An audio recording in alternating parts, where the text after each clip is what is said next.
Hey guys, welcome to the next tutorial of ethical hacking and penetration testing via Kali Linux. So in the previous tutorial I taught you how we could actually go ahead and get into any random websites if they're vulnerable to SQL injection. And we did that through SQL mapping. So what we did in the previous tutorials were we first found a vulnerable website through Google Doc or via other methods, and then we did some initial checks to confirm whether the website is vulnerable to SQL injection or not. Then I provided you some different examples of what the errors would look like and how they would run exactly. And I finally taught you SQL mapping to go ahead and gather the username and password. So we have the username, but the password won't be the same as we thought. So once you go ahead and gather the website, the SQL query would return one entry, and it would be that this is how it would look like on your Kali system. That just ignore these specific S over here. It's how Kali Linux goes ahead and prints out everything. So once it has retrieved, this is what it's showing as the password. It is analyzing table dump for possible password hashes through SQL website. So we have one entry for the table user info. This is the user password, but the username is user X as I taught you previously. But we are almost there. We even got the password, but this does not look like the password. We can go ahead and extract the password from target columns of table, target table of secret database through SQL map injection. You probably know how we could go ahead and get that rather now, because I taught that in the previous tutorial. But hang on, this password looks funny because this cannot be someone's password, especially someone who leaves their website vulnerable just like that. They cannot have a strong password like that, and trust me guys, this is an extremely strong password if you have this. So that's exactly right, this is a hash password. That means the password is encrypted, and now we need to go and decrypt it. So I have covered on how to decrypt passwords previously, or cracking MD5 using the hashcat and other stuff, PHPBB, MySQL and SHA1 passwords with hashcat on Kali Linux previously. If you have missed that, then you're missing a lot, because if you have not seen those previous tutorials of mine, then you probably won't have that much idea as to what I'm talking about now. But if you have seen that, I will cover it. If you have seen or not, I will surely go ahead and cover it out for you. And but you should really learn how to go ahead and use the hashcat. So cracking the password is not that difficult. The hashed password over here is 24IYBC17X KOE or 0, whatever it is. So how do you know what type of hash is that? That's the first thing.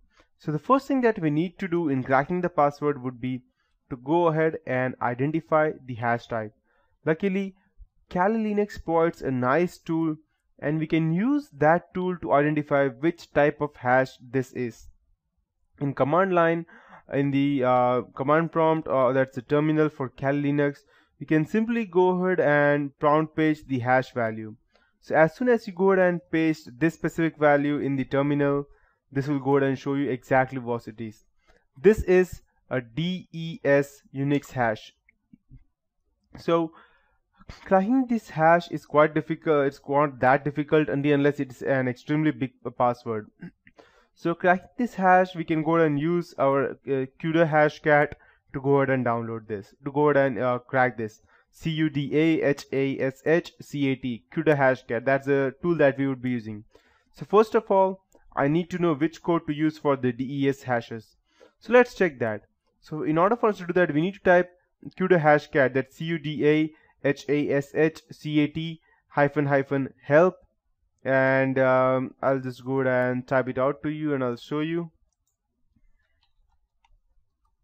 So the password would be something like, I'll just go ahead and increase the perfect. So the terminal, we would be typing this in terminal, CUDA CUDA hashcat and --help, and then this specific thing, bar, whatever it is called, grep DES. So as soon as you go ahead and hit enter, it will be showing you that it's either 1500 or 3100, but it was a MySQL database, so it must be 1500. So I'm running a computer that has an NVIDIA graphics card, so that means I'll be using CUDA Hashcat. On my laptop, I have got an AMD ATI graphics card, so I'll be using the OCL Hashcat on my laptop. If you're on VirtualBox or VMware, neither will work. You must install Kali in either a persistent USB or in a hard disk to go ahead and actually crack these things, because a graphic card cracks much faster and in much better way. If you have an AMD, you can use OCL Hashcat. If you have NVIDIA, you can go ahead and use CUDA Hashcat. So I've saved the hash value over here in DS hash file. So the command that I would be running to go ahead and crack our own hash would be CUDA Hashcat -m, and since it is a 1500, I'll just type 1500. Since it is in MySQL, -a space 0 and space /root /sql /des period hash, that is the place where our hash would be, and space /root /sql /rocku period txt.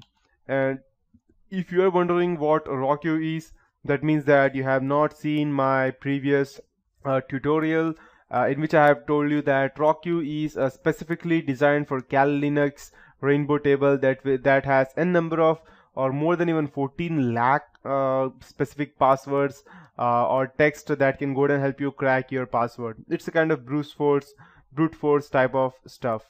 So the interesting thing over here is that usually Hashcat was unable to determine the code for DS hash, and it's not in the help menu. However, both CUDA Hashcat and OCL Hashcat found and cracked the key. So if you have gone through this, if you successfully cracked, then it's good for you. If you have not, then I'll let you know that the password is abcd@123. So not ABCD, it's ABC123. That is the password. So that's the reason it is such an easy password. So that's 24IYBC that I have taught you.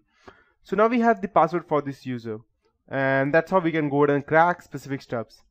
So the conclusion for this is that there are many other ways to get into a database or obtain other users' information. You should be able to go ahead and practice these techniques on your websites that you have permission to, and not on any specific thing else. So yeah, that would be it for this tutorial, and that would be the end of SQL injection technique, or how we could go ahead and SQL map. But there are many other SQL tools that are still available in Kali Linux that could go ahead and help you inject different kinds of queries into the database to not only get the user access. Let's say, for example, you got this user access username and password, you went into the database and you gathered all the information that you wanted, and you came back out.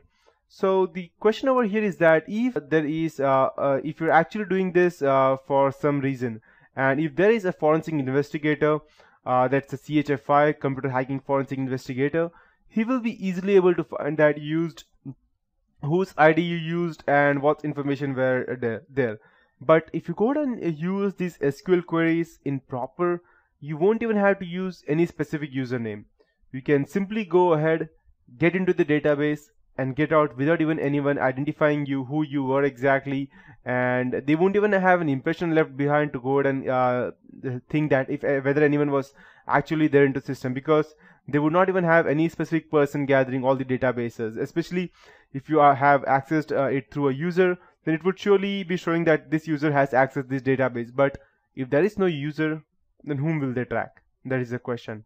So that's it for this tutorial. Gather much information as you can about the SQL map and SQL hash queries that you could go ahead from Kali Linux. Kali Linux is a very awesome operating system that could do much more things than just these tutorials of mine. So that's it for this tutorial. Have a nice day ahead.